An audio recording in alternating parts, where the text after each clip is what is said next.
சினிமால எந்த பின்புலமும் இல்லாத ஒரு மனுஷன் ஈரோட்ல ஒரு சின்ன கிராமத்திலிருந்து வந்த ஒரு சின்ன வயசு பையன் சாப்பாட்டுக்காக சைக்கிள் ரிக்ஷா இழுத்தாரு, சர்க்கஸ்ல கோமாளி வேஷம் போட்டாரு. அதே மனுஷன் தான் பின்னால தமிழ் சினிமாவோட கிங் ஆஃப் ஸ்கிரீன் பிளேன்னு இன்னைக்கு வரைக்கும் சொல்லப்படுறாரு. அப்படிப்பட்ட ஒரு மாபெரும் கலைஞர் கே பாக்யராஜ் இன்னைக்கு நம்மளை விட்டு பிரிஞ்சு போயிருக்காரு. அவரோட தவிர்க்கவே முடியாத அந்த ஜேர்னி தான் இந்த வீடியோல பார்க்க போறோம்.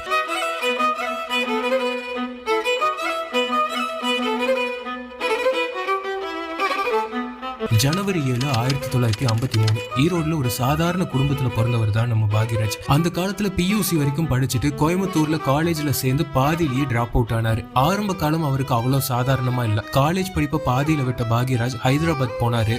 அங்க ஹோட்டல்ல வெயிட்ரா சில காலம். இன்னைக்கு இந்திய சினிமாவே கொண்டாடுற இவர் அன்னைக்கு தன்னோட பசிய ஆத்த அங்கிருந்த சர்க்கஸ்ல கோமாளி வேஷம் போட்டாரு. என்னதான் தன்னோட வறுமையை போக்க அத்தனை வேலைகள் எல்லாம் செஞ்சாலும் அவரோட சினிமா காதல் அவரை சென்னைக்கு கூட்டிட்டு வந்துச்சு. சென்னைக்கு வந்ததும் அப்போ ஜி ராமகிருஷ்ணன்கிற டைரக்டர் கிட்ட அசிஸ்டண்டா சேர்ந்தாரு. ஆனா அந்த படம் ஷூட்டிங்லயே டிராப் ஆயிடுச்சு. ஆனா எப்படியாவது இந்த சினிமாக்குள்ள போயிடணும்னு அப்போ இருந்த தயாரிப்பாளர் தூயவன் வீட்டுல டெய்லியும் நின்னாரு. தன்னோட விடாமுயற்சியால தூயவன் மனசுல இடம் பிடிச்ச பாக்யராஜ்க்கு அவர் மூலமா இயக்குனர் பாரதி ராஜா கிட்ட அசிஸ்டன்ட் டைரக்டரா ஆகிற வாய்ப்பு கிடைச்சது. 16 வயது நிலை படத்துல தான் இவரோட அசிஸ்டன்ட் டைரக்டர் பயணம் பாரதி ராஜாவோட ஆரம்பிச்சது.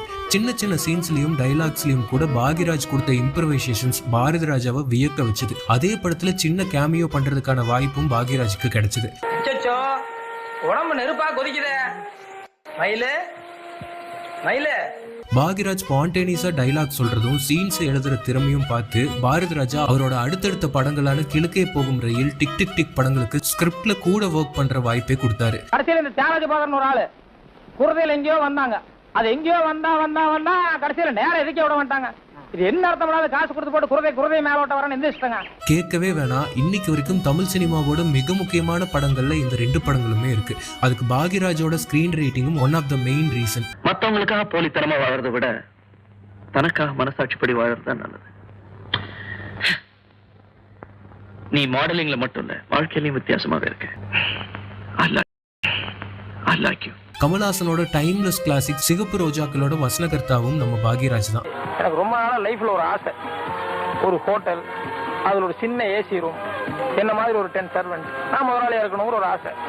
தன்னோட செட்ஸ்ல பாரதி ராஜாவோட ஹீரோக்களுக்கு பாக்யராஜ் நடிச்சு காட்டுறதை பார்த்ததுமே அவருக்குள்ள ஒரு ஹீரோ இருக்கிறத கண்டுபிடிச்சாரு பாரதி ராஜா. ரஜினி, கமல் மாதிரியான அத்தனை இமயங்களை வச்சு டைரக்ட் பண்ண பாரதி ராஜா 1979 தன்னோட சிஷ்யனான பாக்யராஜ தன்னோட புதிய வார்ப்புகள் படத்துல ஹீரோவாக்கி அழகு பார்த்தாரு. இந்த படத்துக்கு ஹீரோ நீதான், ரைட்டர் நீ.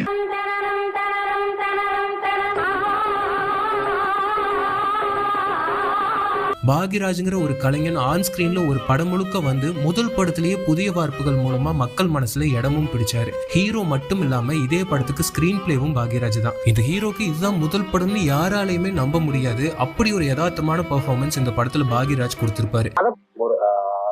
வில்லனா அறிமுகமாகி பின்னாடி ஹீரோவானவங்க மத்தியில ஹீரோவா அறிமுகமான பாக்யராஜ் அடுத்த சில மாசங்கள்லயே வில்லனா கன்னி பருவத்திலேங்கிற படத்துல வந்து மிரட்டி விட்டாரு. இந்த படத்துக்கும் ஸ்கிரீன் பிளே பாக்யராஜ் தான்.